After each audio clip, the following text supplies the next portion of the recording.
Teacher గారిని students కొట్టినటువంటి ఘటన. ఇందులో 2 కోణాలు మాట్లాడుకుందాం. ముగ్గురు విద్యార్థులు ఒకే కంచంలో మధ్యాహ్న భోజనం చేస్తున్నారు. అది చూసిన వ్యాయామ ఉపాధ్యాయుడు ఇది తప్పురా అని మందలించారు. విషయాన్ని ప్రధాన ఉపాధ్యాయుడి దృష్టికి తీసుకెళ్లారు. దీని మీద పెద్ద గలాటా జరిగింది. ఇది జరిగి ఏడాదిన్నర అవుతోంది. అప్పటి నుంచి కక్ష కట్టిన విద్యార్థి ఆ ఉపాధ్యాయుడిపై తాజాగా హత్యాయత్నం చేశాడు.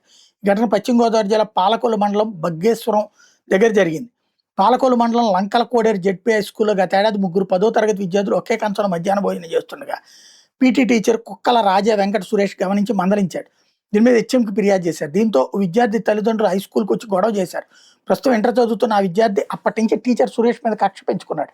ఆ క్రమంలో మంగళవారం రాత్రి మరో టీచర్తో కలిసి బడి పిలుస్తోంది కార్యక్రమంలో విద్యార్థులు చేర్పించేందుకు బైక్ మీద వెళ్తున్న సురేష్ని బగ్గేశ్వరం దగ్గర దారి కాచిన విద్యార్థి ఇనపరాడుతో తలపైన చేతిపైన బలంగా కొట్టాడు.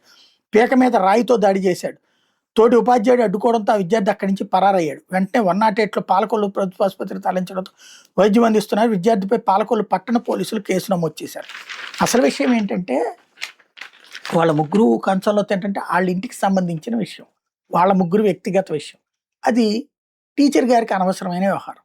ఇంకోటి అలాగా ఇవాళ రోజుల్లో అదేది మండీలు ఉంటాయి, అందరూ కలిసి కూర్చుని తినేటటువంటిది, లేదా ఫ్రెండ్స్గా తింటుంటారు.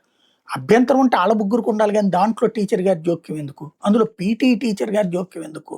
ఆయన వాళ్ళకి ఫిజికల్ ట్రైనింగ్ ఇవ్వాలి, అనవసరమైన జోక్యం. బట్ దానికి కక్షగట్టి ఇంటి ఏది ఆ టీచర్ గారిని కొట్టడం అనేటటువంటిది క్రూరమైనటువంటి ఇలాంటి దుర్మార్గ పనులే తలనొప్పులు కల్పిస్తాయి.